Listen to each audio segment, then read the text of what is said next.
Oke, kembali lagi bersama dengan saya, Stella Kristiani. Hari ini saya akan memandu rekan-rekan di acara Heroes Expert Talk.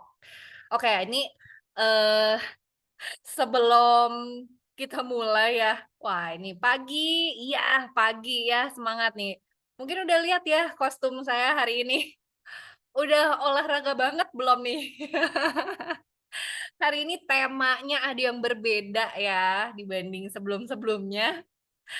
Oke, ya ini mungkin ada nggak ya rekan-rekan di sini yang baru pertama kali hadir di acara HET atau Heroes Expert Talk? Ada nggak nih? Atau di sini udah pada familiar nih muka-mukanya? Boleh dong saya undang untuk open kameranya supaya saya bisa melihat cerahnya senyuman rekan-rekan di pagi hari ini. Oke, ada Kak Imelda. Halo, selamat pagi. Nah, mungkin sebelum bingung ya ini mungkin Stella ada di belahan dunia mana ya bilangnya pagi padahal udah gelap begini.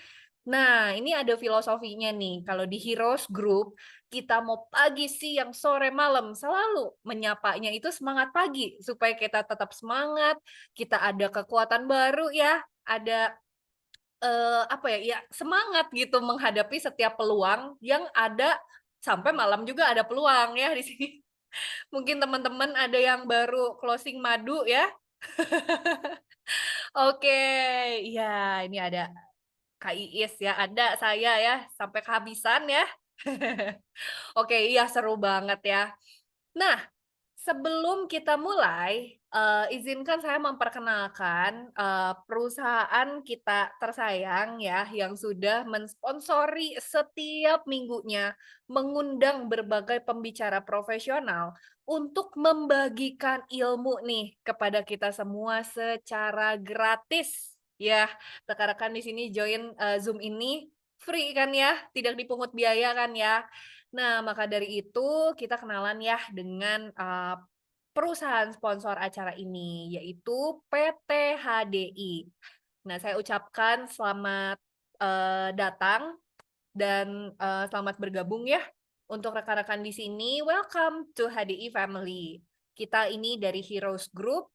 Nah, untuk PT HDI-nya sendiri itu sudah berdiri cukup lama ya, rekan-rekan, dari tahun 1986.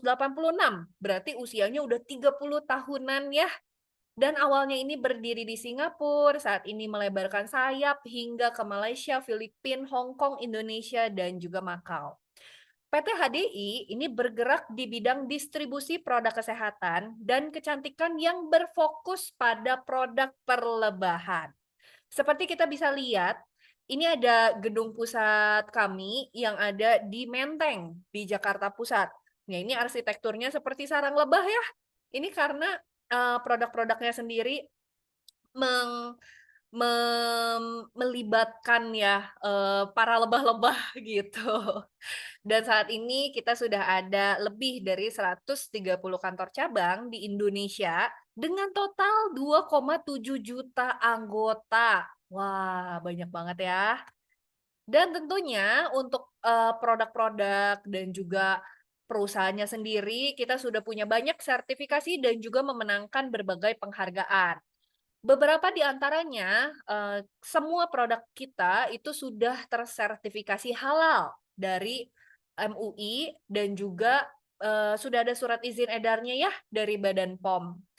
Namun, kan suplemen atau vitamin itu banyak banget ya di luaran sana.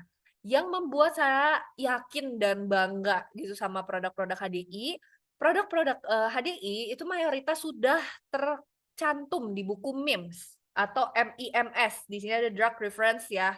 Rekan-rekan bisa lihat di bagian kanan, ini adalah buku berisi suplemen dan obat yang diakui secara internasional untuk diresepkan para dokter. Artinya, produk-produk kita sudah melalui berbagai uji klinis dan juga penelitian bahwa memang terbukti nih produk-produknya punya manfaat kesehatan. Selain itu, dari segi bisnisnya, jadi perusahaan kami juga membuka peluang usaha kepada setiap anggota-anggotanya. Itu sistem bisnisnya ini sudah tersertifikasi syariah dari DSN MUI. Jadi ini kita pun tenang ya gitu dalam, menjalankan bisnisnya, gitu.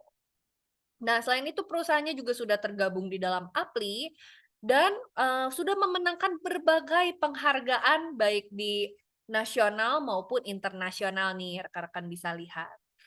Produknya ada apa aja? Nah, ini pasti rekan-rekan di sini juga banyak yang punya ya, di meja makannya mungkin atau di kulkasnya, ya. Nah, ini ada berbagai produk perlebahan dari HDI. Tentunya yang paling viral dan baru aja promonya sold out ya, ada Clover Honey. Ini kecintaan dari anak-anak, remaja, dewasa, sampai opa-oma pun ini minum Clover Honey ya. Pokoknya kalau ada promo madu tuh pasti banyak banget peminatnya. Namun, produk HDI nggak cuma madu loh rekan-rekan. Ada Royal Jelly, Polenergy, Propolis, dan juga banyak lainnya ya. Ini ada untuk tulang, ada untuk vitamin anak, ada untuk body care, shampoo, serum rambut, body cream ya supaya kulit kita lembab, ada pasta giginya, pokoknya banyak banget. Dan semuanya ini kita kemas ya berbasis ANSA atau alami dan juga ilmiah. Jadi, kalau kita cari suplemen, carilah yang alami, karena itu lebih aman ya untuk tubuh kita jangka panjang. Lalu, HDI juga menjadi, makanan pendamping atlet di Indonesia, Malaysia, dan Filipina. Ini membuktikan bahwa produk-produk HDI ini aman banget ya, tidak menyebabkan efek samping, ataupun ketergantungan, ataupun, tidak menyebabkan tidak bersifat doping, seperti itu. Selain, sektor suplemen dan juga body care, kita juga ada skincare-nya, yaitu dari Skin. Ini menarik banget rekan-rekan. Skincare kita juga dari bahan perlebahan loh. Dan ini memiliki 6 inti antioksidan. Karena kita tahu ya, untuk kulit yang sehat dan awet muda itu kandungan antioksidan tuh menjadi penting banget. Dan Biskin ini meracik ya 6 inti antioksidan ini dari bahan-bahan alami. Dari bahan perlebahan, ekstrak sayur, bunga, buah gitu ya, jadi satu gitu. Dan ini tuh bebas 14 bahan kimia berbahaya. Sehingga untuk rekan-rekan yang sedang hamil atau menyusui atau mungkin promil, nah ini menjadi salah satu pilihan yang terbaik ya untuk kesehatan kulit kita sehari-hari. Kita mengambil produk yang ini dibuat di Korea dengan ada 2 lini seri, yaitu ada yang V, ada yang W, ada yang untuk kulit normal ke arah berminyak dan juga kulit normal ke arah kering. Dan ini aman banget ya untuk kulit sensitif sekalipun. Dilengkapi dengan alat atau beauty device LV Pro, ini memaksimalkan penggunaan skincare harian kita. Ada juga bedaknya, ada anti acne untuk jerawat, dan nggak ketinggalannya ini best seller kita ada SS Cream, yaitu sunblock multifungsi. Oke, tanpa berlama-lama lagi ya, ini kalau rekan-rekan yang penasaran tentang apa aja sih tadi produk yang disebutin sama Stella gitu ya, pengen tahu gitu produknya lebih lanjut, bisa mendownload e-kit atau Enterpriser Kit katalog digitalnya, atau mempelajarinya di HD Learn, atau kalau mau interaktif bisa menghadiri Zoom training tentang Product Knowledge. Oke? Nah, kita langsung aja panggilkan narasumber kita hari ini, karena kita udah nggak sabar nih, Dok, untuk mendengar ilmu ya tentang olahraga, tentang kesehatan ya, tentang olahraga. Baik, saya panggilkan langsung saja Dokter Dwi Reski Amalia. Halo, ini bahasa panggilan sayangnya Dokter Cici ya. Iya. Halo, pagi Kak Stella. Pagi, pagi Dok. Iya, wah ini Pagi-pagi. udah Wah, pakai kacamata nih. Tadi kita ngobrol belum pakai udah kacamata. malam ini, udah capek banget seharian, tapi tetap semangat nih, apalagi habis Wah, lihat Kak Stella ya, dengan kostumnya malam wah, ini. ini biasa malam-malam kan pada olahraga juga ya, tapi di sini kita Iya. pengen dengerin nih Dok, ilmu dari dokter ya. Nah, cuma tak kenal maka tak sayang, izinkan saya memperkenalkan Dokter Cici. Oke, Dokter Dwi Reski Amalia ini adalah seorang ibu rumah tangga dengan satu orang anak. Beliau berprofesi sebagai dokter umum, praktek di IBS Ar-Rahman Putri 2 Malang dan juga Klinik Hidayatullah Malang. Beliau juga menjadi penanggung jawab pelayanan klinis Klinik Hidayatullah Malang sebagai staf tutor aktif mahasiswa kedokteran Indonesia dan juga kalau di HDI sendiri sebagai network builder ya Dok sejak 2023. Beliau juga sebagai pebisnis. Wah, ini kayaknya kalau ngelihat Dokter Cici tuh nggak bisa diem gitu ya. Dengan beribu to do list kayaknya tiap harinya ya. Tapi mau menyempatkan nih waktunya untuk sharing sama kita hari ini ya. Nah, ini rekan-rekan bisa lihat juga beliau juga Ketua Komite PAUD Surya Gemilang dan juga anggota MDMC Kota Batu ya. Kalau Bandung itu kota saya. Kota Batu ya, Dok, ya? Betul, Batu. Oke, jangan salah ya, ini mungkin rekan-rekan yang di Malang, atau Batu bisa kenalan juga nih sama Dokter Cici ya. Oke, nah mungkin kita langsung aja ya, Dok, kita Mhm, mau, ngobrol-ngobrol ya. Jadi oke. suasana malam ini sorry, pagi.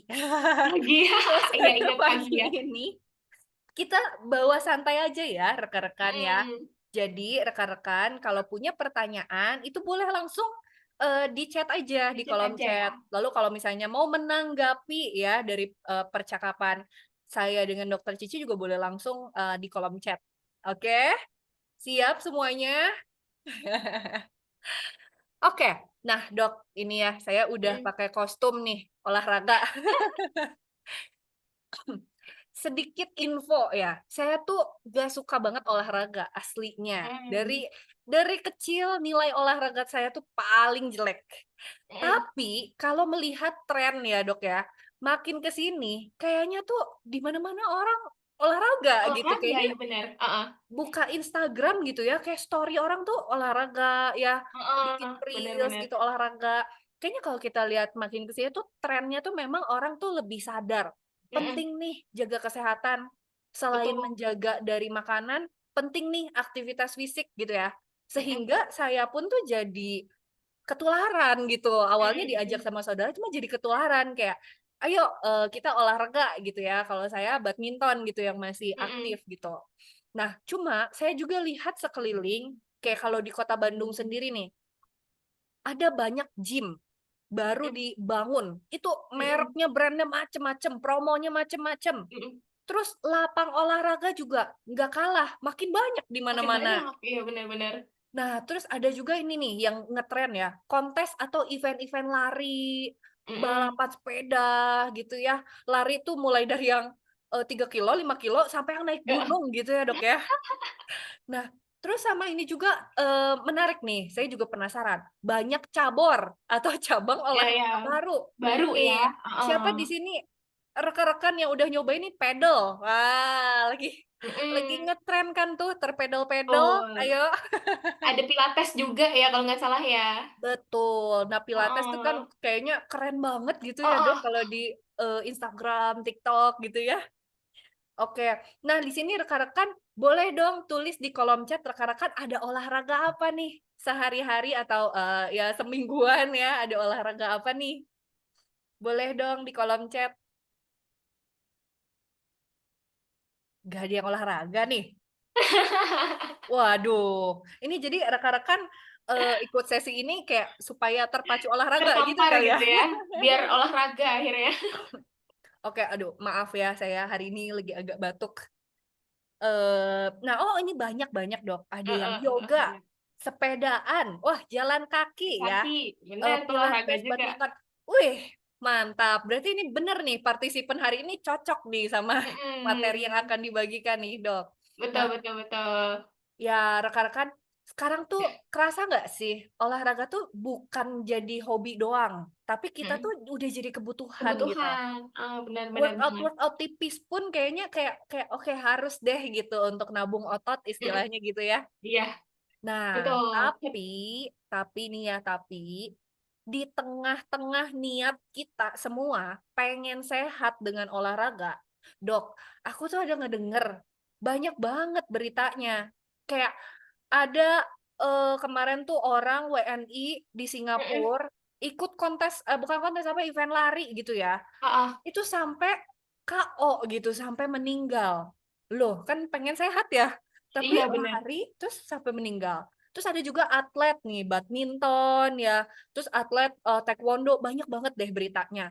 Itu lagi latihan, lagi lomba, itu dia pingsan atau bahkan sampai meninggal saat olahraga. Nah, Dok, itu kan jadi serem ya. Iya, Ini bukannya sehat ya, malah jadi meninggal gitu ya. nah, itu dia. Nah, ini nih yang pengen diangkat hari ini, Dok. Gimana ya gitu, dengan isu-isu ini? Kayak kita kan olahraga pengen sehat, pengen lebih Mhm, kuat, tapi, mhm. gimana nih tanggapan dokter? Kok malah ada orang-orang yang malah jadi sakit, pingsan, meninggal gitu. Nah, tanggapan dokter Cici sendiri gimana nih? Oke, ya setuju banget ya Stella. Jadi kalau misalnya olahraga itu basic-nya, itu sebenarnya emang menyehatkan ya, kita semua pasti setuju ya, yang namanya olahraga itu pasti menyehatkan. Nah cuman yang jadi masalah adalah, kan tren-tren sekarang itu, banyak orang yang istilahnya FOMO ya untuk olahraga, ikut-ikutan gitu, lihat temennya olahraga, "Ah pengen ah," gitu. Nah jadi akhirnya mereka itu olahraga hanya berbasis ya pengen aja gitu, tanpa ada pengetahuan yang, mumpuni lah untuk bisa memulai olahraga dengan benar. Nah, padahal kalau misalnya olahraga itu dilakukan secara salah gitu ya, nah seperti yang Kak Stella tadi bilang, itu bisa menyebabkan hal-hal fatal gitu. Nah, makanya kita di sini di room ini ya, pengen belajar sama-sama nih, agar kejadian-kejadian yang seperti itu tadi yang kita tidak inginkan itu bisa kita hindari semuanya. Oke, wah, benar benar benar. Nah, ini rekan-rekan makanya boleh siapin catatan ya, Mhm, supaya, kita nggak skip hal-hal yang harus kita perhatikan nih sebelum berolahraga gitu ya. Nah, Dok, kemarin kan kita udah ngobrol bareng ya, kita udah diskusi, kita rangkum tuh, ada 5 hal yang nggak betul, boleh di-skip. Karena kalau kita nge-skip 5 hal ini, olahraga yang awalnya baik itu bisa jadi fatal, betul ya, Dok, mhm, ya? Nah, mhm, apa tuh hal pertama nih, poin pertama yang nggak boleh di-skip? oke. Sip, ya. Jadi poin pertama, rekan-rekan semua, yang nggak boleh banget kita skip, padahal ini sering ya kita skip ya, bener ya. Nah, itu adalah pemanasan ya, pemanasan sama pendinginan. Itu pasti banyak banget deh rekan-rekan yang, "Ah, olahraga mah olahraga aja," gitu ya, nggak usah yang namanya pemanasan segala, pendinginan segala, kalau capek stop aja gitu, enggak ya. Nah, pemanasan sama pendinginan dalam dunia olahraga tuh penting banget ya. Dan secara medis memang itu harus gitu. Jadi harus banget yang namanya sebelum olahraga itu pemanasan dulu dan setelah olahraga kita pengen menghentikan tuh harus pendinginan dulu. Biar apa gitu. Jadi istilahnya pemanasan itu biar kita itu bisa naiknya pelan-pelan. Ada persiapan tubuh kita untuk bisa menghadapi ritme olahraga. Karena kalau misalnya tubuh kita gitu ya, dalam kondisi olahraga sama kondisi normal tuh beda loh ya, detak jantungnya lebih, kencang gitu ya, beban jantungnya lebih naik. Nah, karena aktivitasnya juga meningkat. Nah, untuk menghadapi perubahan tersebut kita butuh dong nah yang namanya adaptasi ya, setiap perubahan kan kita butuh adaptasi. Nah, proses adaptasi itulah si pemanasan sama pendinginan. Jadi kalau misalnya nih, rekan-rekan semua itu pemanasan, itu ada waktu gitu ya untuk, oh kata jantung, "Ini aku mau olahraga nih," gitu ya, mau olahraga, "Oh berarti aku coba deh naikin ritmenya jantungnya pelan-pelan," gitu ya. Pelan-pelan jadi nggak langsung kaget tinggi gitu. Nah terus, "Oh darah yang ke otot nih masih sedikit nih, ayo kita naikin pelan-pelan pelan-pelan pelan-pelan," kayak gitu. Itu fungsi pemanasan ya. Nah, tujuannya apa pemanasan? Itu biar nanti ototnya siap dan jantungnya juga siap untuk bisa menghadapi olahraga. Nah, jadi kalau misalnya, otot yang dilakukan pemanasan terlebih dahulu, dia itu lebih lentur, lebih siap untuk kontraksi, lebih siap untuk relaksasi, kemudian sendinya pun juga seperti itu, lebih, fleksibilitasnya tuh lebih tinggi gitu ya. Nah, sama juga dengan si jantungnya. Jantungnya itu kalau misalnya kita udah pemanasan tadi seperti saya bilang, detak jantungnya sudah perlahan naik gitu ya, tapi smooth naiknya.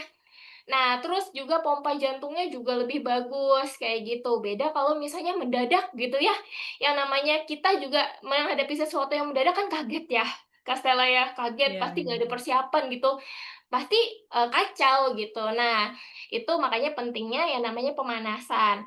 Nah, terus juga kalau misalnya pendinginan, apa pentingnya? Itu sama.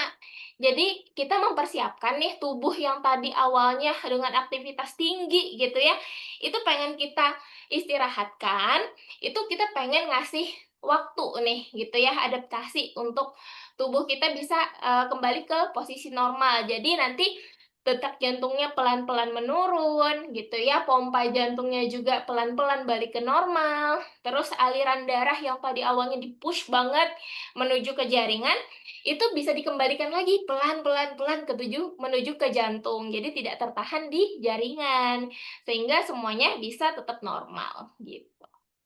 Oke.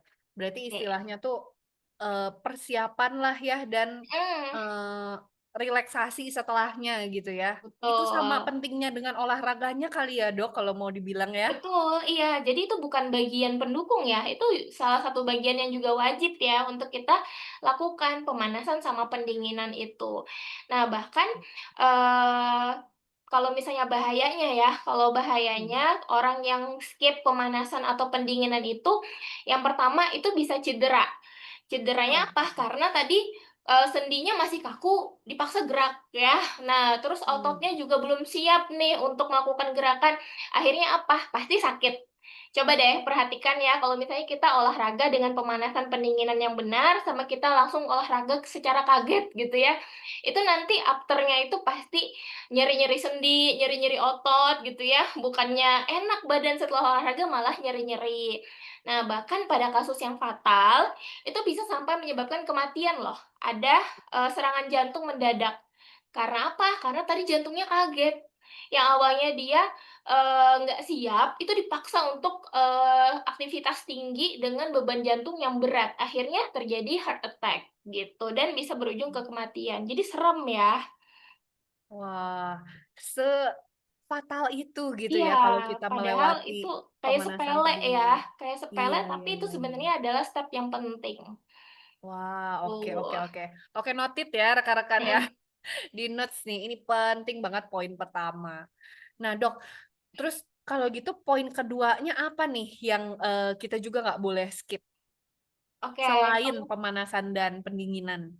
Oke, selain pemanasan sama pendinginan, yang kedua itu adalah kita harus kenal sama diri kita, gitu ya. Kita harus bisa mengassessment diri kita sendiri. Kita ini kira-kira orang yang boleh olahraga seperti apa sih, gitu ya. Dan juga kita harus rutin melakukan yang namanya medical check up. Ini coba saya tampilkan dulu ya slide-nya ya. Oke. Berarti rekan-rekan ada kondisi-kondisi gitu ya, di mana Mhm. mana olahraga yang boleh, mana olahraga yang tidak disarankan gitu ya, Dok, ya? Betul. Jadi Oke, meskipun olahraga itu sehat gitu ya, tapi tidak semua olahraga itu baik untuk semua orang. Karena ada oke, olahraga yang dia awalnya baik, tapi dilakukan sama orang yang tidak tepat. Itu akhirnya berakibat tidak tepat gitu ya. Nah, misalnya oke. contohnya simpelnya, sambil saya nyari slide ya. Nah, jadi, simpelnya nih kayak misalnya saya punya pasien waktu itu usia beliau, sekitar 60 tahun dengan kondisi osteoporosis. Jadi ada pengeroposan sendi rekan-rekan ya. Nah sorry, pengeroposan tulang. Kayak jadi tulangnya agak rapuh gitu ya. Nah, beliau beranggapan bahwa olahraga itu kan sehat, jadi saya harus olahraga gitu. Nah, akhirnya beliau olahraga dan apa yang terjadi? Apa yang terjadi Kak Stella kira-kira? Beliau dengan kondisi tulangnya rapuh gitu ya, Makin parah kali ya, Dok, makin ya? parah dan patah. Waktu itu patah tulangnya gitu ya, karena memaksakan diri untuk olahraga gitu ya, padahal kondisi tulangnya tidak memungkinkan untuk beliau olahraga. Oke, ini sorry.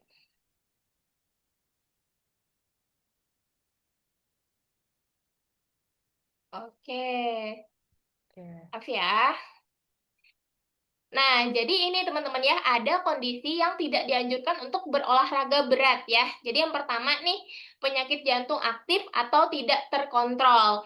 Jadi misalnya nih, gimana sih orang yang, kena penyakit jantung gitulah secara ciri-cirinya. Jadi kalau misalnya ciri-cirinya, orang penyakit jantung itu sering mengalami nyeri dada.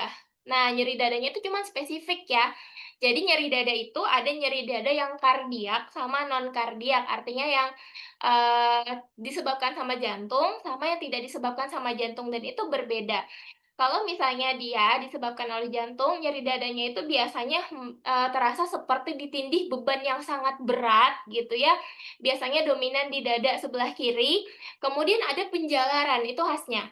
Jadi penjalarannya itu nyeri dada sebelah kiri, nanti dia penjalarannya menuju ke lengan kiri atau rahang atau leher gitu ya. Dia menjalar seperti itu dan biasanya muncul saat aktivitas dan mulai membaik dengan istirahat. Itu biasanya spesifik untuk jantung. Jadi kalau misalnya orang-orang dengan tanda seperti itu sebaiknya menghindari olahraga yang berat. Nah, untuk penyakit jantung, itu tetap kok sebenarnya boleh olahraga. Tapi tadi di notes ya, bahwa tidak boleh yang berat gitu ya. Sehingga yang disarankan itu misalnya berjalan kaki sekitar 20 sampai 30 menit gitu ya, atau bersepeda statis yang ringan, atau berenang gitu, tapi juga harus dalam pengawasan karena bisa kambuh sewaktu-waktu, apalagi itu aktif dan tidak terkontrol. Nah, terus juga hipertensi yang tidak terkontrol ya. Jadi orang dengan darah tinggi, apalagi belum berobat, itu sebaiknya tidak berolahraga yang berat. Karena apa? Karena pada saat berolahraga, detak jantung itu meningkat. Nah, dengan meningkatnya detak jantung, itu otomatis meningkatkan tekanan darah. Jadi orang yang awalnya tekanan darahnya tinggi, dikasih olahraga gitu ya, itu makin tinggi. Akhirnya akibatnya apa? Bisa pecah pembuluh darahnya. Kalau pembuluh darah yang pecah itu ada di otak, maka itu akan terjadi stroke. Jadi bahaya ya teman-teman ya, rekan-rekan semua. Jadi kita harus bisa aware nih sama kondisi kita dan kondisi orang-orang sekitar kita. Apa kita punya penyakit tertentu yang kira-kira ini bahaya nggak ya kalau misalnya dipaksakan untuk berolahraga gitu. Nah, terus yang ketiga, ini ada orang dengan penyakit asma atau penyakit paru obstruktif kronis berat ya, atau infeksi pernapasan yang akut yang menyebabkan sesak nafas gitu ya. Nah, kalau misalnya orang dengan asma atau PPOK biasanya itu dia intoleran sama aktivitas yang berat. Jadi kalau misalnya dipaksakan dengan aktivitas berat itu sesaknya sesak banget. Bisa, sampai nafas itu nggak bisa gitu loh, jadi itu akan berbahaya dan bisa mengancam nyawa juga. Makanya biasanya kalau orang asma, itu kita, sarankan untuk kamu olahraganya ringan aja ya. Kalau misalnya disuruh lari, itu bilang kalau kamu nggak bisa untuk lari, gitu. Jadi benar-benar dicegah gitu ya untuk dia melakukan aktivitas itu. Nah, terus juga orang dengan cedera akut dan nyeri kronis ekstremitas, misalnya apa? Orang dengan penipisan tulang rawan sendi, ya orang tua misalnya ya dengan penipisan tulang rawan sendi, dia udah lututnya sakit banget gitu. Itu kalau misalnya dipaksakan untuk olahraga, itu juga akan memperparah penyakitnya. Tuh ya, apalagi dia harus olahraganya yang jalan, lari gitu yang menggunakan sendi tersebut, maka itu bisa memperparah. Atau juga misalnya seperti pasien saya kemarin, dia, kalau bahasa awamnya itu keseleo ya, keseleo, tapi dia juga dengan mindset, "Olahraga itu sehat loh Dok," gitu kan. Nah, jadi akhirnya ketika saya suruh dia untuk mengistirahatkan kakinya, itu dia nggak apa ya, nggak ikutin gitu, dia nggak nurut. Akhirnya dia olahraga sendiri dan 1 hari kemudian setelah dia olahraga, dia datang dengan kaki yang bengkak sekali dan biru. Nah, jadi kondisinya justru lebih parah gitu. Nah, terus juga yang terakhir ada orang dengan demam, infeksi akut atau kelelahan yang ekstrim, intinya sedang kok dalam kondisi sakit gitu ya. Nah, jadi kalau misalnya kita dalam kondisi sakit, yang kita butuhkan itu adalah istirahat. Kenapa sih harus istirahat ya kalau orang sakit? Itu tujuannya adalah supaya seluruh tenaga kita gitu ya, itu dipusatkan nih untuk sistem imun kita melawan penyakit yang sedang kita jalani gitu ya, jalani lagi, kita alami gitu. Nah, jadi biar, eee, nggak terpecah gitu, kalau misalnya kita lagi sakit terus kita paksain olahraga, nanti tenaganya separuh buat nyembuhin sakit, separuh buat olahraga gitu ya, jadi nggak efektif untuk penyembuhan sakitnya. Oke, itu Kak Stella untuk yang kondisi-kondisi yang kita sarankan untuk menghindari nih yang Mhm. olahraga yang sifatnya berat. Oke. Wah, ini tuh maksudnya jadi aware juga gitu ya buat, Mhm, kita-kita untuk maksudnya yang tahu kondisi tubuh adalah diri kita sendiri gitu kan ya. Jadi ada riwayat penyakit apa atau kerasanya mulai capek, sesak, atau gimana tuh kita mesti lebih aware gitu ya rekan-rekan. betul. Jadi jangan sampai keasikan. Kadang tuh kan, kalau lari, "Aduh kagok dikit lagi," gitu, Iya.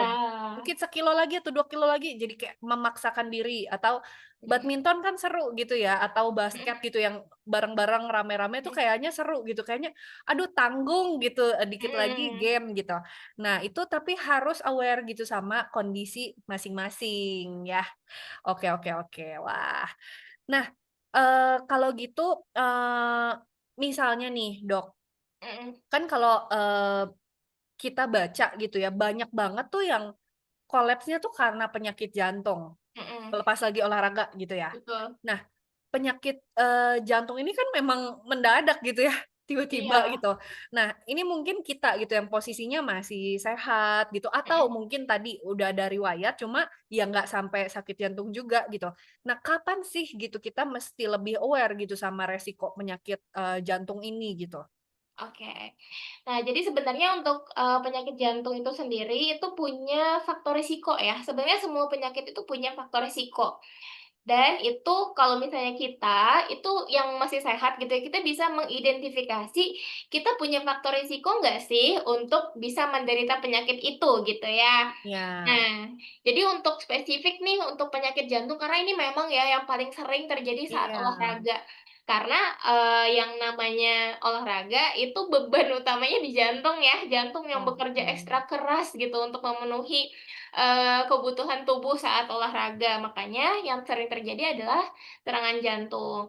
Nah, untuk bisa memprediksi gitu ya, kira-kira kita itu ada resiko nggak sih untuk bisa, terjadi penyakit jantung? Kita bisa lihat ini ya, orang yang tua ya, yang usianya lebih dari 45 tahun itu jelas beresiko, ya untuk bisa terjadi penyakit jantung.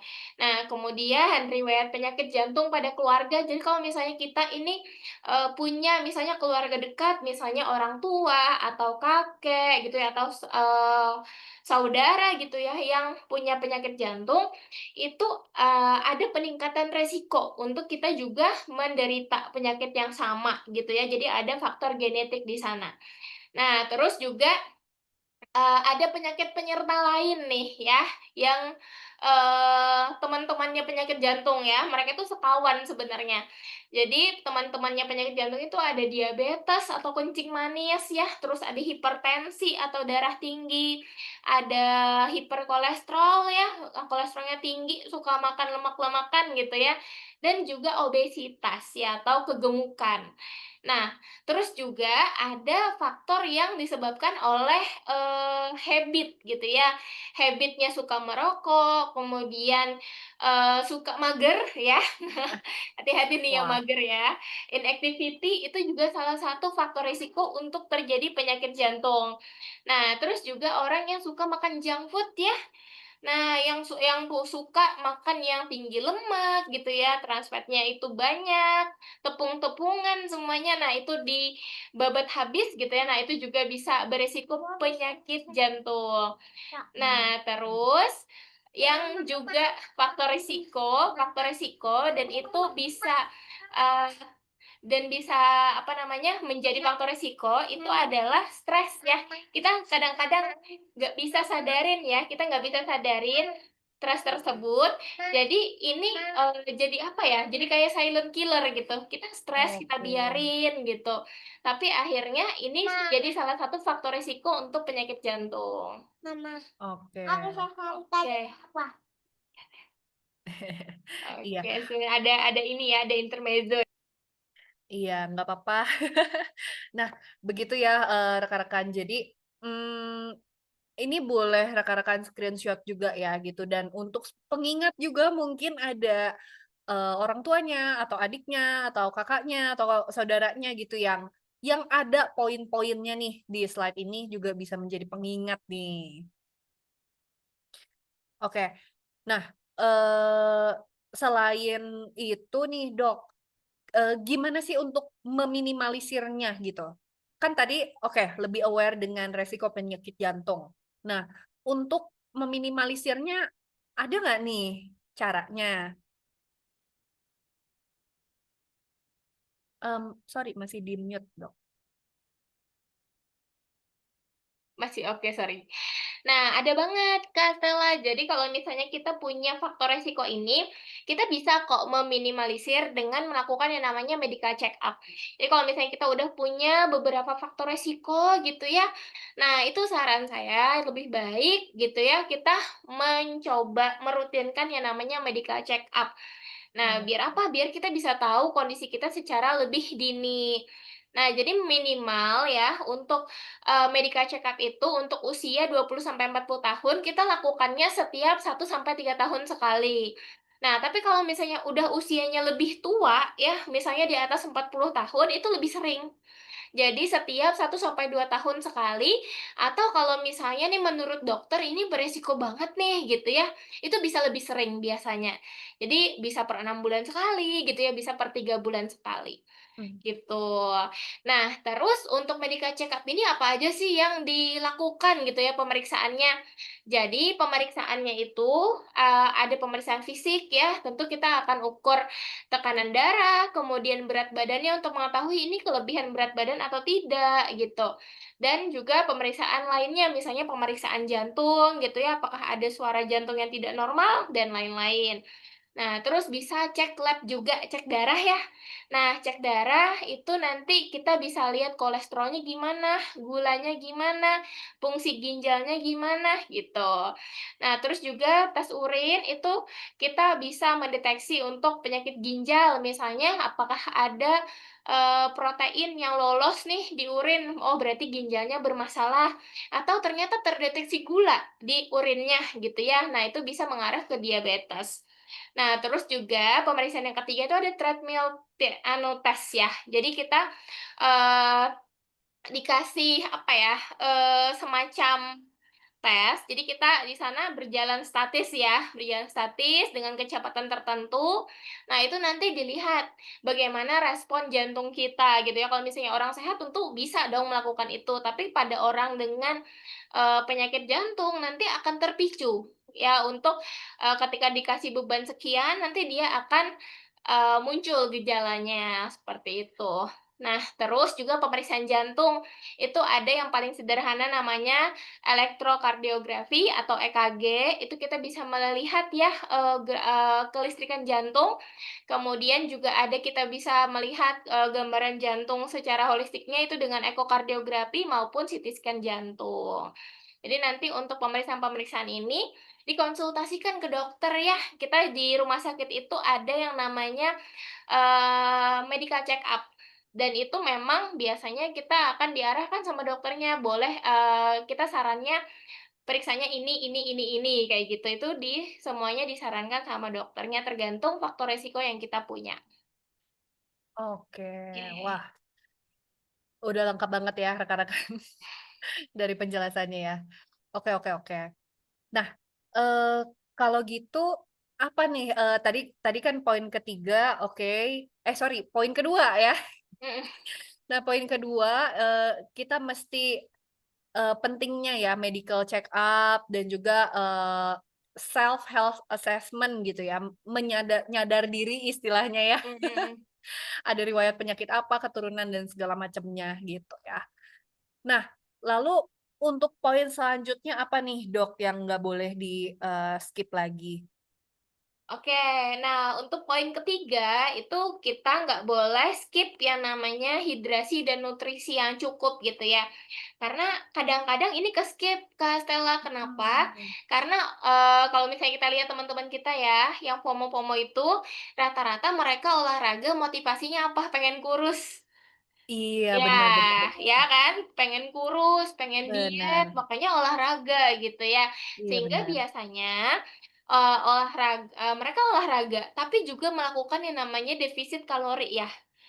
Jadi nggak Mmm, makan gitu ya, nggak makan, cuman makan 1 kali sehari, tapi olahraganya ekstra, kuat gitu. Nah, itu nggak boleh sebenarnya karena itu berbahaya.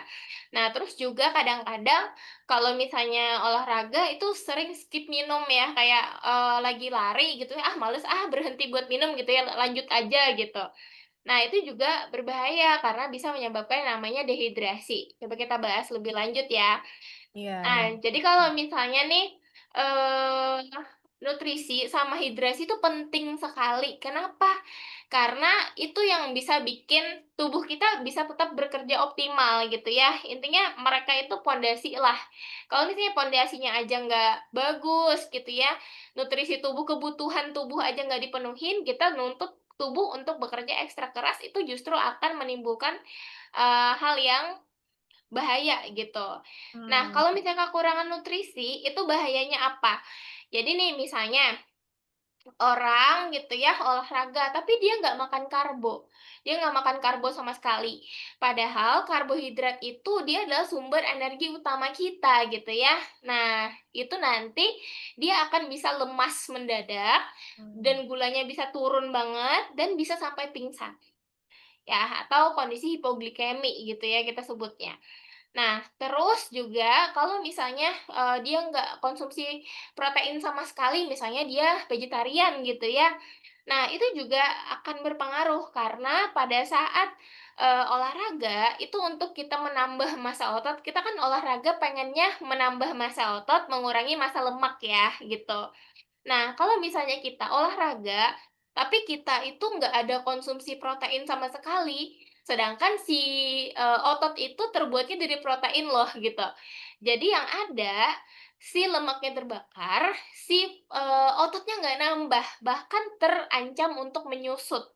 Jadi ototnya yang harusnya membesar, itu malah mengecil, menyusut, kayak gitu ya, dan itu bahaya.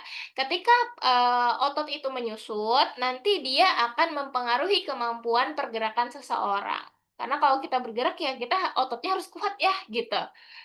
Nah, terus juga bisa terjadi, peningkatan resiko cedera tulang dan sendi. Ini lebih terhubung ke mikronutrisi ya, misalnya nih kayak kalsium, vitamin D gitu, zat besi. Kalau misalnya zat-zat itu tidak terpenuhi, maka nanti akan bisa terjadi yang namanya pengeroposan tulang gitu ya, dan lain-lain. Sehingga seperti yang saya sebutkan sebelumnya tadi, kalau misalnya orang dengan pengeroposan tulang, tulangnya nggak kuat, dipaksa olahraga, yang ada malah cedera, gitu. Oh oh, ya, ngomong-ngomong soal nutrisi ya, Kak Stella. Kalau nggak mmm, salah seingat saya di HDI punya ya, produk yang, nutrisinya bagus gitu, untuk tulang dan benar. sendi terutama. Benar benar. Jadi setiap saya pribadi gitu, mau olahraga itu saya ada minum namanya Polenergy, Dok. Oh, Polenergy ya ini ini tuh ya? ya ini gambarnya. Nah, Polenergy ini dia tuh bagus banget untuk mempersiapkan stamina kita waktu olahraga. Dan dia itu amazing-nya ya, punya nutrisi lengkap banget, Dok. Ini kan ada risetnya gitu ya.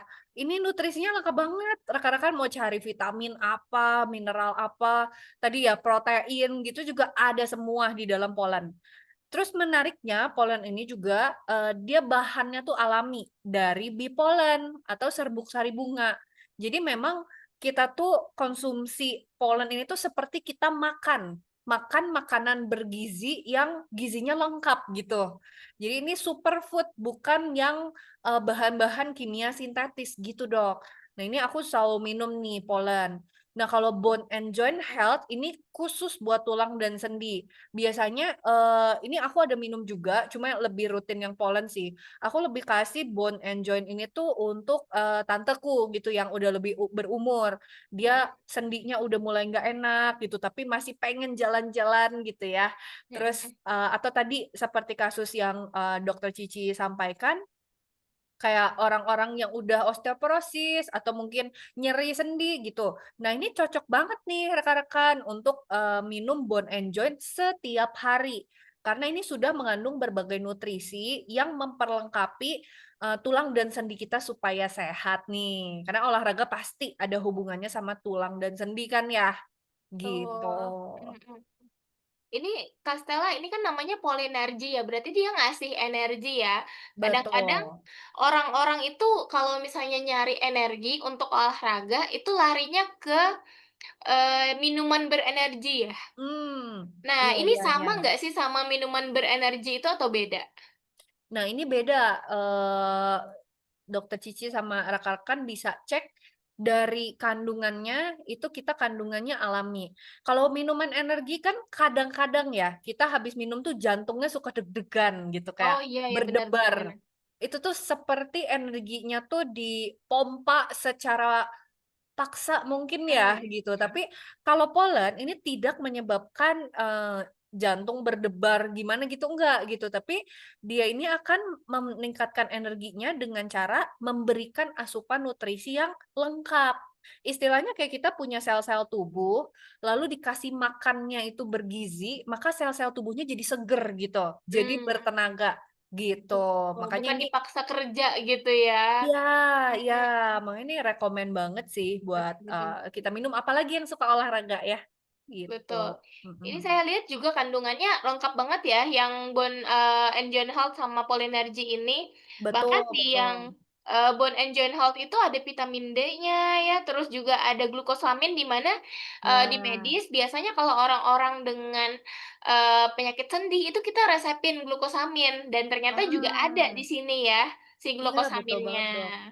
Oke, wah bagus Nah, banget ya ini, produk ini dari HDI, nanti saya coba belikan untuk orang tua saya. udah approve ya by Dokter Cici berarti ya? Oke. Oke. Nah, Nah tadi kan sudah ngomongin nutrisi ya, Kak. Nah, sekarang juga ini bahayanya kalau kita skip minum ya, kita mmm, kurang cairan gitu ya. Nah, itu nanti jatuhnya ke kondisi yang namanya dehidrasi gitu. Nah, jadi, teman-teman kalau misalnya nih ya, eee, jantung itu bekerjanya dengan memompa darah ya. Nah, darah itu kan dipompa ke jaringan kayak gitu, untuk bisa memenuhi kebutuhan nutrisi jaringan, memenuhi kebutuhan oksigen jaringan, dan lain-lain.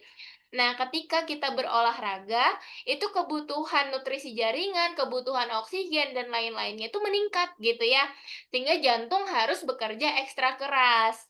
Nah, kalau misalnya nih, kita kekurangan cairan, darah yang dipompa itu menjadi lebih sedikit, berarti jantung itu harus bekerja ekstra keras lagi agar kebutuhan jaringan tetap termenuhi meskipun dengan volume yang sedikit.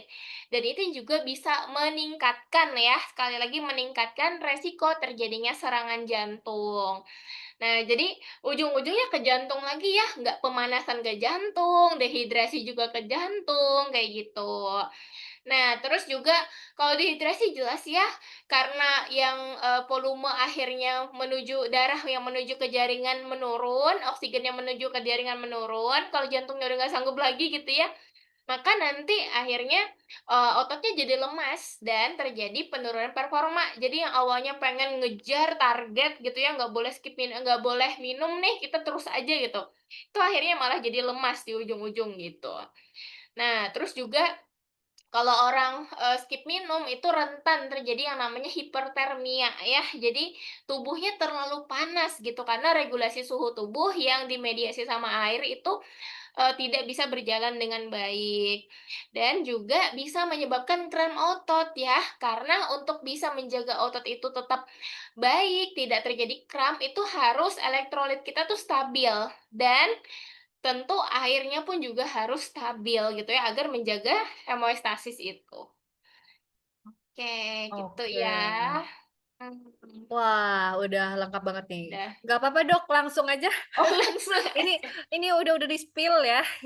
Oh, iya Nah, bener, poin udah berikutnya langsung ini tadi, iya, apalagi hilang-hilang. nih yang nggak boleh di-skip Eee nih, poin keempat nih? Heeh. Nah, yang keempat ini juga nggak boleh di-skip ya, rekan-rekan semua. Karena apa?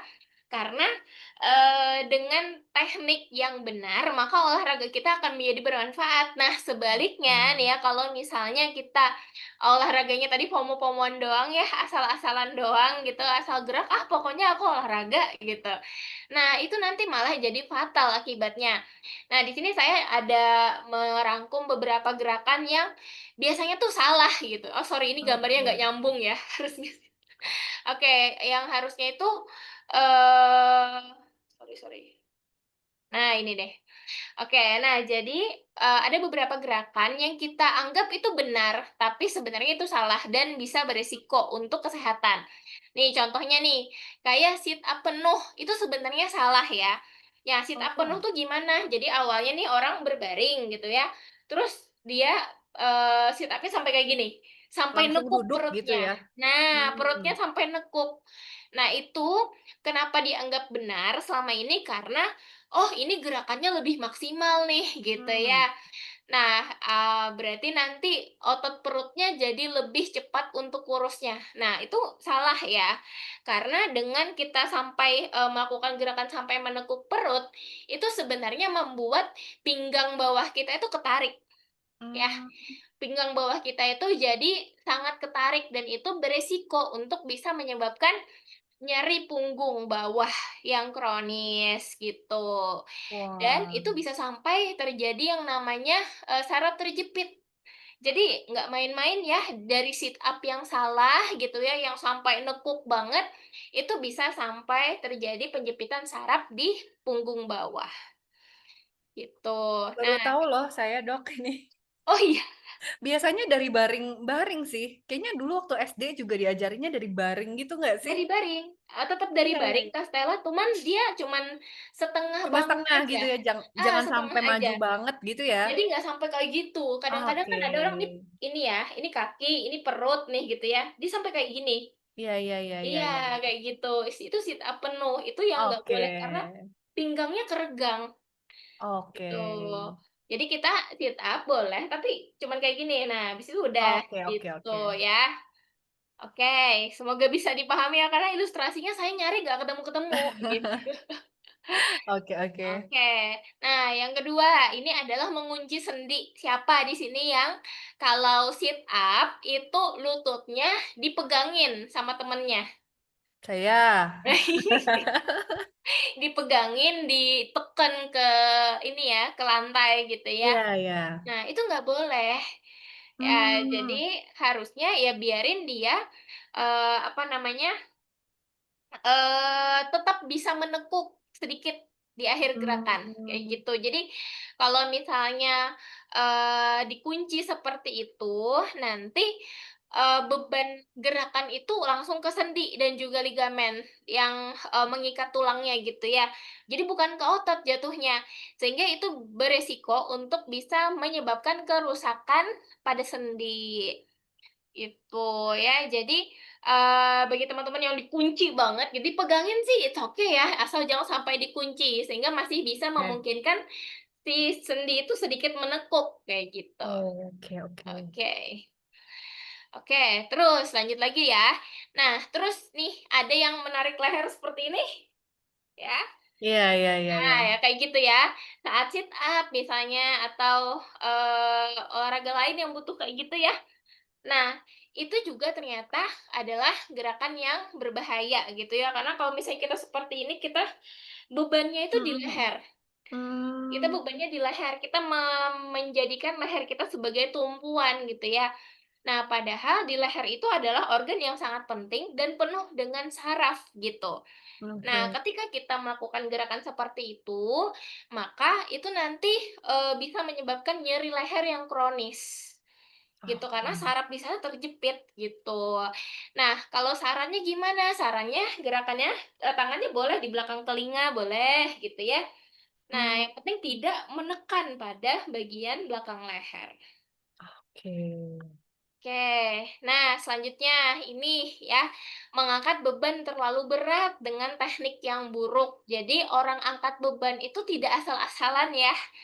Pasti Hmm, ada trainernya gitu, pasti ada perhitungannya, "Oh kamu berat badannya sekian, berarti kemampuan mengangkat kamu sekian," gitu. Pasti hmm, diperhitungkan ya sebelumnya. Nah, tapi kadang orang yang FOMO-FOMO-an gitu ya, itu yang penting ya udah aku kelihatan keren di medsos ngangkat beban gitu. iya, iya, iya. Heeh, tanpa perhitungan yang baik. Nah, karena dengan, apa namanya, mengangkat beban dengan teknik yang tidak benar, itu akan membuat, tulang belakang itu jadi sangat terhimpit dan bisa menyebabkan yang namanya penjepitan saraf juga pada tulang belakang. Hmm, Nah, jadi ini harus kalau kita mau ngangkat beban itu harus ada trainernya ya, harus benar-benar oh, dikonsultasikan gimana nih cara mengangkat yang benar, agar tidak terjadi resiko tersebut, gitu. oke. Oke. Nah, Makin terus berat makin keren nih katanya. iya, makin berat makin keren ya, kelihatan keren di medsos tapi aslinya malah elus-elus Kasihan pinggang. pinggangnya ya. Iya, heeh. Iya, iya, iya. Oke. Nah, ini udah nih, sebenarnya masih banyak sih gitu ya, yang gerakan-gerakan yang dianggap benar, tapi Hmm. ternyata beresiko gitu. Misalnya kayak squat jam itu Oh, juga beresiko sebenarnya. Tapi kalau misalnya saya bahas semuanya sampai pagi gitu, karena banyak banget gitu ya, Dok, banyak ya? banget gitu. Oke, oke, oke. Wah, ya ini rekan-rekan jadi benar-benar ya kita harus perhatikan ya posisi, lalu, gerakan gitu ya, jangan sampai tadi malah jadi, cedera gitu ya. Oke, malah nanti bukan cuma nggak bisa olahraga, tapi susah melakukan aktivitas sehari-hari kan gawat ya. Oke, nah rekan-rekan tadi udah ada berapa poin nih yang dibahas? Coba, saya mau ngetes dulu nih rekan-rekan masih on nggak nih? Tadi yang pertama apa? Jangan skip pemanasan, pendinginan. Yang kedua apa? Jangan skip medical check up ya. Dan ini apa, sadar diri dari riwayat, penyakit dan lain-lain gitu ya. Yang ketiga, ayo ada yang nyatet gak nih? Air putih, betul, nutrisi dan air putih, jangan sampai dehidrasi atau malah jadi lemes jadinya nanti ya. Oke, yang keempat, apa yang barusan? Teknik olahraganya harus bener gitu ya. Oke, teknik. Nah, oke, kita sampai poin terakhir nih, Dok. Apa nih? Poin kelima yang nggak boleh di-skip waktu kita olahraga. Oke, yang kelima atau yang terakhir ya. Oke, yang terakhir ini adalah kita tidak boleh mengabaikan sinyal tubuh kita sendiri gitu ya. Nah, ini sering terjadi sebenarnya, sering terjadi kalau misalnya dalam kondisi kompetisi.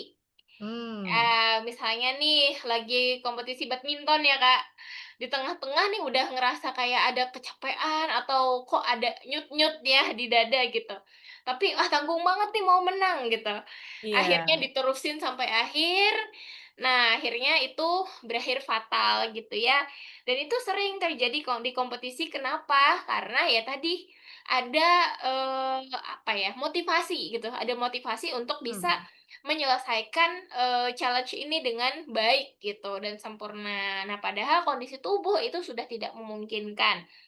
Nah, jadi biasanya sinyal-sinyal yang dikirim sama tubuh itu bisa berupa nyeri, bisa berupa kelemahan kelemahan gitu ya, atau bisa hmm, juga berupa kelelahan yang teramat ekstrim. Nah, kalau misalnya kita, sudah ada sinyal-sinyal seperti itu, disarankan untuk berhenti, jangan sampai memaksakan diri. Karena kalau misalnya kita, memaksakan diri pasti ada aja cedera atau misalnya hmm, kejadian fatal yang bisa terjadi, bahkan sampai kematian, gitu. Makanya seringnya terjadi di oke. kompetisi ya, yang, Kak Stella bilang di awal tadi, itu di kompetisi ya, Kak, ya, kalau nggak salah? Iya, iya, ada Mhm, yang meninggal saat kompetisi kayak gitu ya. mhm. Nah, ini berarti batasannya apa nih, Dok? Batasannya itu yang penting ada gejala gitu ya, ada sudah perasaan tidak enak tuh udah stop. Gitu, jadi Oke. nggak ada batasan kamu, nggak boleh berapa lama gitu, enggak sih, nggak ada patokan yang saklek seperti itu. Tapi ketika sudah muncul alarm dari tubuh, kita harus berhenti, Oke gitu, oke. heeh. Wah, ini udah lengkap banget ya, rekan-rekan semua ya. Ini ada 5 hal ya, tadi udah dirangkum juga ini sama, Kak Tizia ya, udah dirangkum. Nah, ini ada beberapa pertanyaan ya, Dok, gitu mengenai, olahraga. Nah, mungkin ini sambil Dokter Cici memilah-milah pertanyaan yang mungkin kita akan bahas ya di room ini, rekan-rekan yang masih mau bertanya juga masih boleh. Nah, namun sambil nunggu ya, izinkan saya untuk share nih informasi yang menarik. Tadi rekan-rekan pengen nggak sih, menikmati produk HDI gratis? Kita udah tahu ya tadi udah approve juga by Dokter Cici, bahwa produk HDI ini tuh bergizi dan cocok banget nih buat yang suka olahraga gitu ya. Nah, siapa di sini yang pengen mendapatkan produk HDI secara gratis?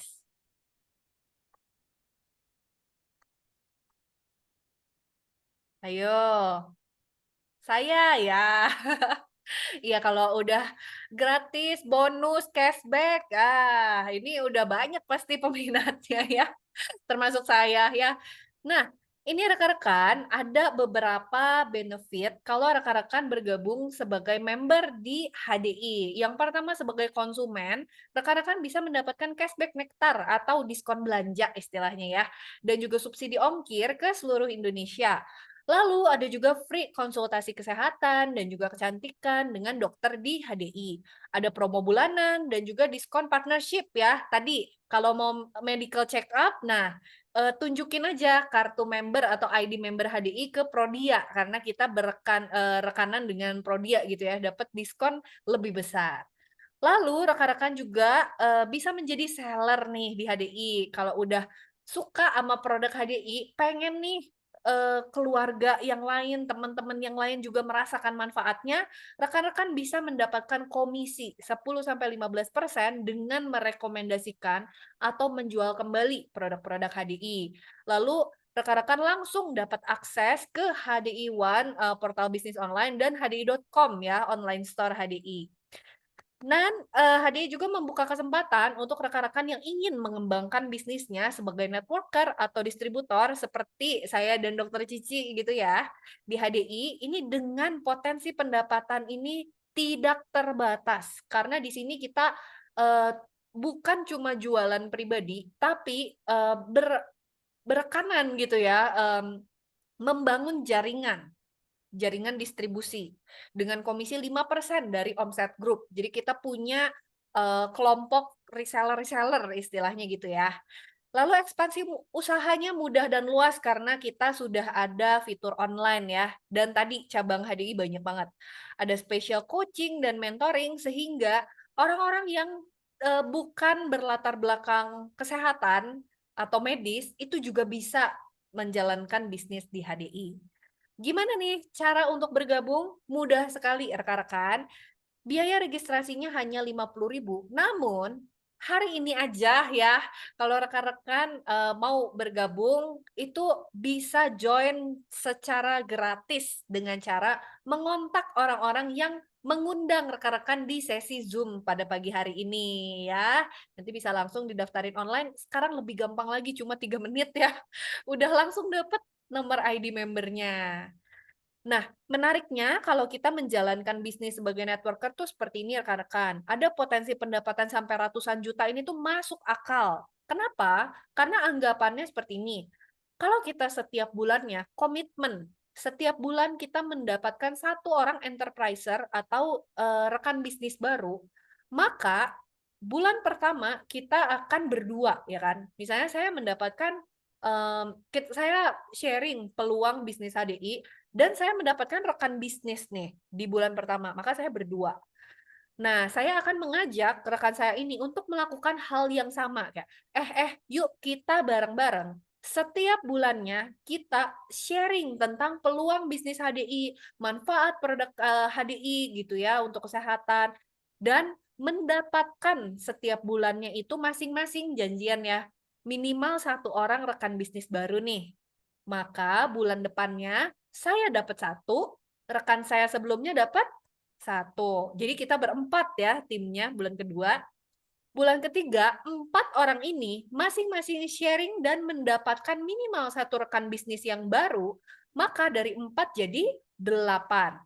Lalu bulan selanjutnya ini duplikasinya terus terjadi, 8 orang yang sharing masing-masing dapat satu rekan bisnis baru, bulan keempat jadi 16 orang. Bulan kelima, keenam, dan seterusnya, 1 tahun kita komitmen menjalankan bisnis HDI, bisa terkumpul 4.096 orang tim dengan potensi pendapatan Rp184.320.000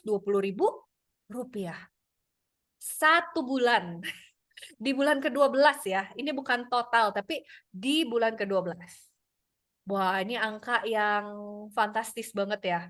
Kayaknya direktur perusahaan pun Eee, nggak banyak yang bisa dapat 184 juta sebulan gitu. Dan kalau kita membuka usaha sendiri, bisnis sendiri dari nol, harus modal berapa ya untuk kita dapat income 184 juta profit ya, profit gitu, di bulan ke-12.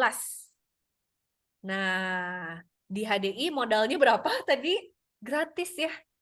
Namun mungkin rekan-rekan di sini yang pengusaha, akan bilang kayak, "Alah ini kan ilustrasi ya, namanya usaha ada naik turun." Oke, probabilitasnya misalnya hanya 10% saja yang berhasil, kita masih bisa dapat untung 18,4 juta loh di bulan ke-12. Menarik kan ya? Menarik ya. Di sini kita nggak usah ngemodal stok produk, itu nggak usah, udah disediain perusahaan, gitu. Nah, ada benefit-benefit member lainnya, ada konsultasi tadi ya udah disebutkan, lalu, ada rekognisi dan juga cash award. Jadi di luar komisi bulanan, kita bisa dapat cash award kalau sekarang per 3 bulan ya. Kalau Diamond ini luar biasa banget, per 3 bulan cair 5 juta, per 3 bulan cair 5 juta. Wah, itu besar ya. Apalagi sekarang, relatif lebih susah ya cari kerja. Nah, terus di HDI juga ada, bisa dapat royalti dan juga menjadi crown counsel atau stakeholder gitu ya, dapat dividen, dari HDI. Lalu ada juga free international trip dan juga otomatis ya, kalau kita jalanin bisnisnya, kita sedang menjaga kesehatan dan juga meningkatkan ya, kesejahteraan keluarga kita dan juga masyarakat. Untuk lebih lengkapnya, rekan-rekan bisa mengikuti sesi Hero Startup dan juga Commission One Plan yang akan mengupas lebih detail nih tentang, bisnis sistemnya gimana sih, saya bisa cuan berapa sih, potensi ke depannya gimana sih. Nah, jangan lupa ikuti sesi-sesi training ini ya. Oke, nah Dokter Cici udah siap belum nih untuk menjawab pertanyaan-pertanyaan dari partisipan kita hari ini? Sudah, tadi saya lihat ada 3 pertanyaan, Kak Stella, jadi Oke, langsung aja kali ya. boleh. Nah, tadi itu ada, pertanyaan, maaf saya lupa tadi namanya siapa. Jadi katanya kalau misalnya kita kerja, tapi kita kerjanya itu jalannya banyak gitu ya, mondar-mandir, apakah itu termasuk olahraga dan apakah sama gitu ya sama olahraga? Jawabannya tidak, gitu. Ah, Heeh, jadi kalau misalnya kita kerja sambil jalan kaki itu bukan olahraga, tapi hanya aktivitas fisik gitu ya. Nah, karena apa? Karena yang namanya olahraga itu harus punya, konsistensi, terus juga dia, ada terstruktur gitu ya. Jadi kita punya, gerakan yang di-repeat dalam waktu berapa lama, kayak gitu. Nah, biasanya kalau olahraga per hari kita sarankannya 30 menit dan itu terus-menerus ya.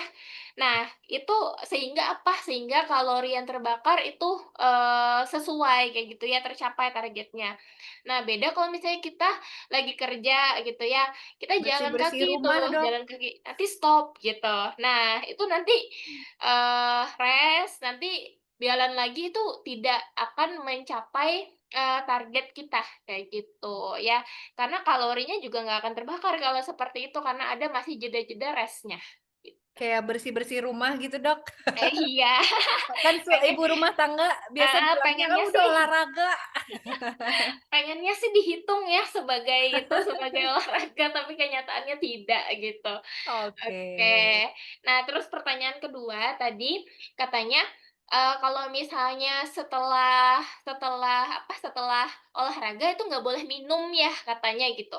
Nah, itu mitos ya sebenarnya. Jadi justru setelah olahraga itu kita dianjurkan untuk minum. Nah, cuman minumnya itu Mmm, jangan dalam kondisi tergesa-gesa. Karena kalau tergesa-gesa nanti bisa tersedak dan juga bisa beresiko kembung gitu. air Nah, es gimana tuh, Dok? kenapa? Air es? Oh, air es kalau bisa, itu kan kalau misalnya habis olahraga, itu suhu tubuh kita kan tinggi ya. Nah, kalau bisa itu pakai air yang suhunya netral aja. Oke. Heeh, biar tidak, apa ya, tidak syok lah gitu ya dengan suhu yang terlalu, ekstrim perubahannya, tuh. Nah, jadi Oke. minum ya, wajib minum kalau misalnya setelah olahraga, karena pas olahraga pasti banyak cairan tubuh yang terbuang. Oke, makanya ada iklan Pocari Sweat, itu habis olahraga ya. Betul betul. Oke. Nah, terus yang ketiga tadi pertanyaannya Kak Elsa. Nah, katanya kalau misalnya olahraga itu baiknya sebelum makan, atau setelah makan gitu ya. Karena ada yang mengatakan kalau misalnya sebelum makan itu justru membakar lemak lebih banyak dibandingkan setelah makan. Karena kalau misalnya setelah makan yang kebakar itu gula. Sebenarnya Mmm, ini, benar, bukan mitos, tapi ini, bukan berarti saya menganjurkan bahwa, "Oh, nanti olahraganya sebelum makan aja ya biar, lemaknya terbakar." Nggak kayak gitu. Karena tujuan utama olahraga itu sehat, kurus itu bonus ya. Nah, jadi kita bukan, mau olahraga tuh kurus gitu, enggak, itu bukan patokan untuk olahraga. Nah, kenapa kok sebelum makan itu bisa membakar lemak lebih, karena gini prinsipnya untuk pembakaran, apa namanya, bahan di tubuh kita untuk menjadi energi, itu yang paling utama adalah gula, mmm, gula atau glukosa. Nah, kalau gulanya sudah habis atau gulanya rendah, nanti berlanjutnya adalah ke pembakaran protein dan juga lemak. Gitu. Nah, kalau misalnya nih dalam kondisi sebelum makan, otomatis kadar, gula kita rendah ya. Nah, makanya olahraga sebelum makan itu nanti yang dibakar lebih banyak adalah lemak. Tapi kalau misalnya setelah makan, kadar gula kita tinggi dong ya, mhm. habis makan nasi itu kan dipecahnya juga jadi glukosa ya. Itu nanti yang dibakar glukosa dulu, setelah glukosanya habis, nanti berlanjut ke pembakaran lemak dan juga proteinnya, Oke. gitu ya. Nah, tapi, berarti Dok kalau misalnya mau kurus gitu ya, apakah sebelum makan? Nggak juga. Karena sebenarnya untuk bisa, mencapai berat badan yang ideal, itu yang penting adalah konsistensi dan juga defisit kalori. Mmm, Yang penting gimana caranya, kalori yang masuk itu lebih sedikit dibandingkan kalori yang keluar, kayak gitu ya. Tidak terpatok pada, "Oh harus sebelum makan," enggak. Karena olahraga sebelum makan itu juga ada resikonya. Resikonya apa? Tadi ya hipoglikemi, gulanya mhm. terlalu rendah itu bisa sampai pingsan loh ya, sampai pingsan, terus juga badannya lemas, nggak ada energi, terus mau olahraga apa gitu ya. Yang ada bukan olahraga malah jajan pentol ya. Oke Oke, oke. gitu Mungkin ya. antisipasinya kayak makan pisang atau maksudnya, Heeh, bener. buah gitu ya Iya rekan-rekannya? boleh. Heeh. Oke oke. Wah, ini udah lengkap banget ya rekan-rekan dan ini sudah terpuaskan pertanyaan-pertanyaannya. Oke oke. Oke, nah kalau gitu, terima kasih banget ya untuk Dokter Cici gitu sharing-nya hari ini kayaknya udah lengkap banget, udah kompak banget dan, relate ya sama kita-kita yang suka olahraga di sini ya. Kita mau jaga kesehatan tapi yang aman dan nyaman dilakukan ya, jangan sampai habis olahraga cedera, habis olahraga pingsan, ya kan nggak lucu ya. Iya. Oke. Nah, hanya jangan kemana mana, ini saya ada iklan terakhir ya.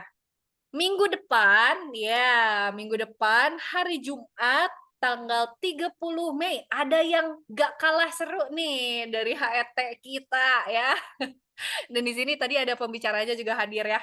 Nah, minggu depan kita akan membahas tentang topik takut menikah. Wah, ini kayaknya banyak banget gitu, apalagi mungkin, generasi kita kali ya, Dok, gitu, banyak banget gitu orang-orang yang menunda atau mungkin takut gitu untuk menikah karena berbagai hal. Dan kita Betul. kerucutkan, kita bagi menjadi 2 part rekan-rekan. Part pertama kita akan bahas tentang mental. Siapin mental, sikapi trauma. Mungkin ada yang takut menikah karena mungkin orang tuanya bercerai atau mungkin ada KDRT dulunya gitu ya. Nah, ini akan dibahas oleh, Bu Laura Palengkahu dan juga hostnya ada Bu Esther ya. Dan part 2 itu minggu depannya kita akan bahas tentang finansial. Nah, di sini juga banyak ya yang menunda atau ya takut nih gitu nanti nggak bisa menghidupi keluarga. Karena mungkin kita berasal dari sandwich generation, di mana kita harus menghidupi orang tua iya, anak-anak iya, kayaknya kejepit banget gitu ya. Nah, ini gimana sih cara siapin finansial gitu ya? Kita akan bahas dengan, Pak Rian, Manopo dan hostnya saya lagi ya. Oke, nah ini topiknya seru banget, jangan lupa untuk undang sebanyak mungkin teman-teman kita, posting ya, ini udah keluar posternya, bisa posting ya. Oke, nah kalau gitu sekian, dari saya sebagai host hari ini Stella dan juga Dokter Cici, kami, mohon maaf apabila ada kesalahan, kata-kata, namun kita juga terima kasih untuk, partisipan semua yang udah setia ya hadir dari awal Zoom sampai akhir ini. Semoga apa yang kita, sampaikan hari ini bisa menjadi manfaat ya untuk rekan-rekan semua. Baik, sampai jumpa kalau begitu, di Heroes Expert Talk berikutnya. Terima kasih semuanya, semangat pagi. Terima kasih Dokter Cici. Pagi. Pagi, terima kasih semuanya. Salam Makasih ya sehat. semuanya.